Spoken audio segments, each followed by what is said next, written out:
اعوذ باللہ من الشیطان الرجیم، بسم اللہ الرحمن الرحیم۔ ناظرین کرام السلام علیکم، میں ہوں نعمان احمد اور آپ دیکھ رہے ہیں اردو انفو ورڈز۔ ناظرین، جادو کی قدیم اور پراسرار کتاب جسے آج تک مکمل کوئی نہیں پڑھ سکا۔ پراسرار کتاب کی حفاظت جنات کرتے ہیں۔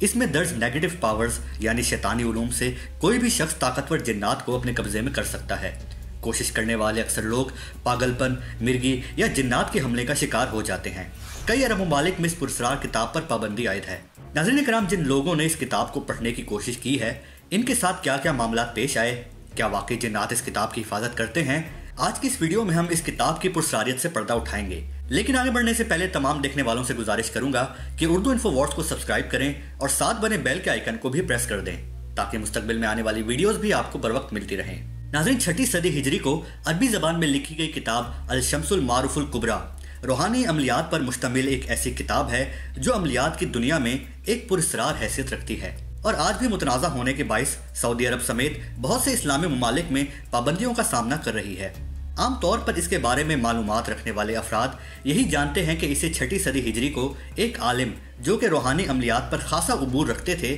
انہوں نے قلم بند کیا تھا، جس میں روحانی عملیات، جنات کو قابو کرنے اور دیگر بہت سے عملیات موجود ہیں۔ لیکن اس کی اصل حقیقت سے وہی آگاہ ہیں جو یا تو روحانی علوم سے واقفیت رکھتے ہیں یا پھر انہیں عربی کے علاوہ عبرانی اور یہود کے زیر استعمال دیگر زبانوں پر عبور حاصل ہے۔ ناظرین، اکثر ممالک کی عوام کی جانب سے اس بات پر بھی اعتراض کیا جاتا ہے کہ وہ کیا وجوہات ہیں جن کی بنا پر روحانی عملیات کی اس کتاب پر ان کی حکومتوں کی جانب سے پابندی عائد کی گئی ہے۔ انٹرنیٹ پر موجود عرب ممالک کے بلاگرز، خاص طور پر سعودی عرب سے تعلق رکھنے والے، اس سوال کو بڑی شدت سے اٹھاتے ہیں۔ عام طور سے دین اسلام کا گہرا فہم رکھنے والے حضرات کی جانب سے جوابات دیے گئے۔ انہوں نے یہ موقف اپنایا کہ چونکہ اس کتاب میں روحانی علوم اور جنات کو قابو کرنے کے علاوہ کالے جادو پر مشتمل بھی کئی طریقے درج ہیں، اسی وجہ سے اسلامی ممالک کی حکومتوں نے اس کتاب پر پابندی لگا رکھی ہے۔ یہ کتاب اپنے لکھے جانے کے بعد تقریباً 100 سال تک کسی کے کام کی نہیں تھی، کیونکہ جو بھی اسے پڑھنے کی کوشش کرتا یا تو وہ مجنون ہو جاتا یا پھر جنات اس پر حاوی ہو جاتے تھے۔ ناظرین، 100 سال تک یہ کتاب صرف ایک ہی نسخے پر مشتمل رہی، مگر بعد کے زمانے میں کسی نامعلوم شخص کی جانب سے اس کتاب میں کچھ کمی بیشی کرتے ہوئے اس کے کئی نسخے بنائے گئے۔ چونکہ کتاب کے مصنف کی جانب سے اس کتاب میں بعض ایسے طریقے ذکر کیے گئے تھے جنہیں استعمال کرتے ہوئے کوئی بھی عام شخص انتہائی آسانی سے طاقتور جنات کو اپنے قابو میں کر سکتا تھا۔ اس لیے جنات اس کتاب کی حفاظت کرتے تھے کہ کوئی اسے پڑھ نہ پائے۔ اس کے بعد ایک نامعلوم عامل کی جانب سے اس میں کچھ تحریف کرتے ہوئے ایسے جادوئی نسخوں کو نکال دیا گیا تھا جس کی بنا پر جنات اس کتاب کی حفاظت پر خود کو مامور کیے ہوئے تھے۔ لیکن اب بھی اس کتاب میں موجود کالے علوم اور جنات کو قابو کرنے کے بہت سے طریقوں کی موجودگی کے باعث کوئی عام شخص اس پوری کتاب کو سمجھ کر نہیں پڑھ پاتا اور اس کی کوشش کرنے والے افراد پاگل پن، مرگی، جنون، سحر یا دیگر بیماریوں میں مبتلا ہو جاتے ہیں۔ ناظرین، اگرچہ علماء کی جانب سے احتیاط کو بروئے کار لاتے ہوئے اس کتاب اور اس کے مصنف پر انتہائی محتاط انداز میں تبصرہ کیا جاتا ہے، لیکن بعض ذرائع سے ملنے والی معلومات میں اس کتاب کے رائٹر کو براہ راست یہودی اور اس کتاب کو اسلام کے نام پر کفر کا مجموعہ قرار دیا جاتا ہے، اور یہی وجہ ہے کہ سعودی عرب سمیت کئی اسلامی ممالک میں اس کتاب پر سخت ترین پابندی ہے۔ اس کتاب کے رائٹر امام احمد بن علی البونی 5ویں صدی ہجری کے شروع میں پیدا ہوئے اور 6 صدی ہجری کے شروع میں اس دنیا سے رخصت ہوئے۔ ان کا آبائی تعلق الجزائر کے شہر بونا سے تھا۔ اس کتاب کا تعلق فقہی یا دینی امور سے ہونے کے بجائے خالص روحانی علوم سے ہے۔ اس کتاب میں بعض صورتوں کے درمیان عبرانی یا کسی ایسی زبان کے بعض ایسے الفاظ لکھے گئے ہیں جو سمجھ سے بالاتر ہیں۔ اسی بنا پر اس کتاب کو علماء کی جانب سے ممنوع قرار دیا گیا ہے۔ ناظرین، ایک مشہور عربی ویب پورٹل الوطنیہ کی جانب سے اس سلسلے میں لکھا گیا کہ زمانہ قدیم میں اس کتاب کے حوالے سے نہ صرف یہ بات خاصی مشہور رہی ہے کہ اس کے پڑھنے والے مجنون، مرگی یا جنات کا شکار ہو جاتے ہیں، بلکہ اس سلسلے میں بعض مصدقہ واقعات بھی موجود ہیں۔ 6 صدی ہجری کے آخر میں یہ کتاب محمد بن علی بن زائد کی تحویل میں تھی۔ یہ شخص ایک مالدار تاجر تھا اور مزید دولت کے حصول کے چکر میں اس کی جانب سے یہ کتاب بھاری قیمت خرچ کر کے حاصل کی گئی تھی۔ ناظرین، یہ بات واضح رہے کہ اس وقت اس کتاب کا صرف وہی ایک نسخہ تھا جو محمد بن علی نے حاصل کیا تھا۔ بعد میں کچھ رد و بدل کے ساتھ اس زمانے کے حساب سے اس کی بہت سی کاپیاں کروائی گئیں۔ اس شخص کا بیان ہے کہ جب بھی وہ اس کتاب کو کھول کر پڑھنے کی کوشش کرتا تو اس کے سامنے ایک کالا ہیولا آ جاتا جس کی جسامت کی سیاہی اور چہرے پر چھائی نحوست سے وہ بے ہوش ہو جاتا۔ کئی مرتبہ کی کوششوں کے بعد آخر کار اس کی جانب سے یہ کتاب ایک عالم دین کے حوالے کر دی گئی۔ اس سے متعلق کچھ اور روایات بھی تلاش کرنے پر سامنے آئی ہیں جن کی روح سے پتہ چلتا ہے کہ مذکورہ کتاب کی حفاظت پر شیاطین جنات مامور تھے۔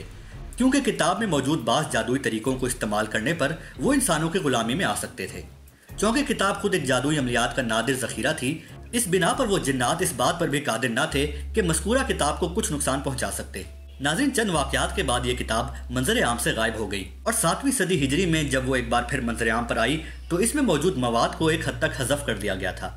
مذکورہ کتاب میں موجود وظائف اور جادوئی طریقہ کار میں سے اب بھی بعض ایسے ہیں جنہیں پڑھنے والا اگر کوئی عام انسان ہو جو عملیات کی ذرہ بھر بھی شد بد نہ رکھتا ہو، وہ خود فوری کسی ناگہانی آفت میں یا کسی بلا سے دوچار ہو جاتا ہے۔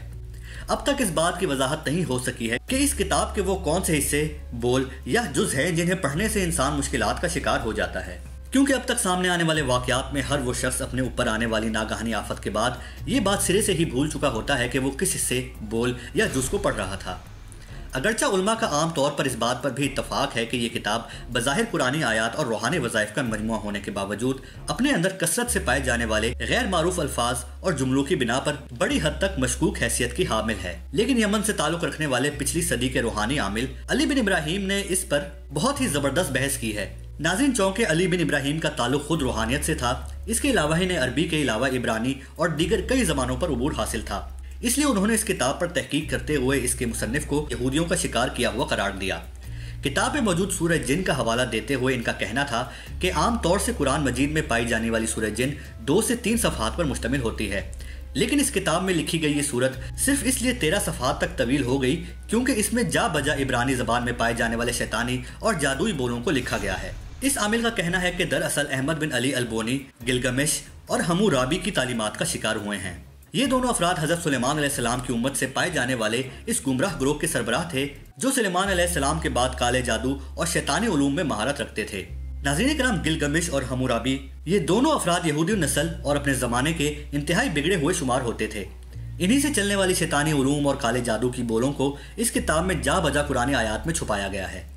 8ویں صدی ہجری کی ابتدا تک اس کتاب کے بارے میں کوئی خاص معلومات نہیں پائی جاتی تھی، چونکہ یہ کتاب طبعات کے مرحلے سے گزرنے کے بعد بھی عام نہیں ہوئی تھی، اس لیے عوام الناس کی گفتگو میں کتاب کے قصے تو تھے لیکن وہ اس کی زیارت سے محروم تھے۔ ناظرین کرام، اس کتاب کو 8ویں صدی ہجری میں اس وقت منظر عام پر لایا گیا جب دنیا بھر کے علماء اور عوام الناس میں اس سلسلے میں بحث چھڑ گئی تھی۔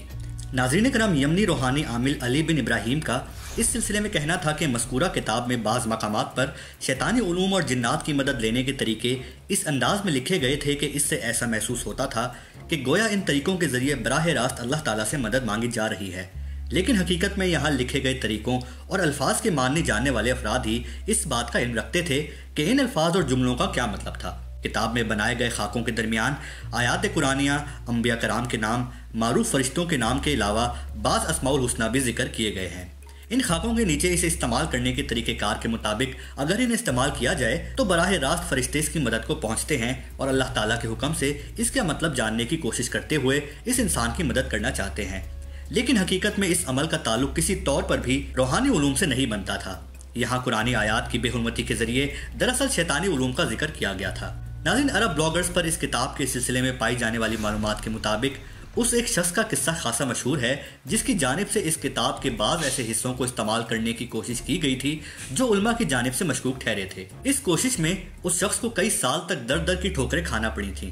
البتنیہ کے مطابق اگرچہ زمانہ قدیم سے تعلق ہونے کی بنا پر اس شخص کا پورا نام تو ریکارڈ کا حصہ نہیں رہا، البتہ وہ اپنے لقب السائی سے خاصا مشہور رہا ہے۔ السائی کا تعلق یمن کے قدیم علاقے عدن سے تھا اور وہ یہاں 10ویں صدی ہجری کے بعد منظر عام پر آیا۔ السائی کا تعلق روحانی عملیات سے کسی حد تک رہا تھا، اسی لیے وہ اس بات سے اچھی طرح آگاہ تھا کہ جنات کی جانب سے اسے اس کام سے روکنے کے لیے کس قسم کے ہتھ کنڈے استعمال کیے جا سکتے ہیں۔ اسی بات کو مد نظر رکھتے ہوئے اس کی جانب سے ابتدا میں ہی کچھ ایسے اعمال کر لیے گئے تھے جس کی بنا پر جنات اس تک رسائی حاصل کرنے سے قاصر تھے۔ غالباً یہ کوئی حصار تھا یا اسی قسم کی کوئی اور چیز۔ السائی کے بارے میں کہا جاتا ہے کہ وہ اتنا شاطر تھا کہ اس کی جانب سے جنات سے بچاؤ کے تمام تر طریقے اختیار کیے گئے تھے، اسی وجہ سے وہ چند قوی الحبسہ جنات کو قابو کرنے کے آخری مرحلے تک پہنچ چکا تھا، لیکن یہاں پر جنات نے اسے مات دے دی تھی۔ کئی برسوں تک غائب دماغ کی کیفیت سے گزرنے کے بعد جب اسے واپس ہوش آیا تو اس کی جانب سے بتائی جانے والی تفصیل سے ہی یہ معلوم ہو سکا تھا کہ اس کے ساتھ کیا ہوا تھا۔ یہ بات آج تک کوئی جاننے سے قاصر رہا ہے کہ السائی پر ہونے والے جناتی اثر کا توڑ کیا تھا اور کس نے کیا تھا۔ حیرت کی بات یہ ہے کہ السائی اپنے حواس میں آنے کے بعد بھی یہ بھول چکا تھا کہ اس نے کون سا علم اختیار کیا تھا۔ حیرت انگیز طور پر اسے اپنے ماضی کی ساری زندگی میں سے صرف وہی عمل تمام تر تفصیلات کے ساتھ یاد تھا جس میں اسے جنات نے نشانہ بنایا تھا۔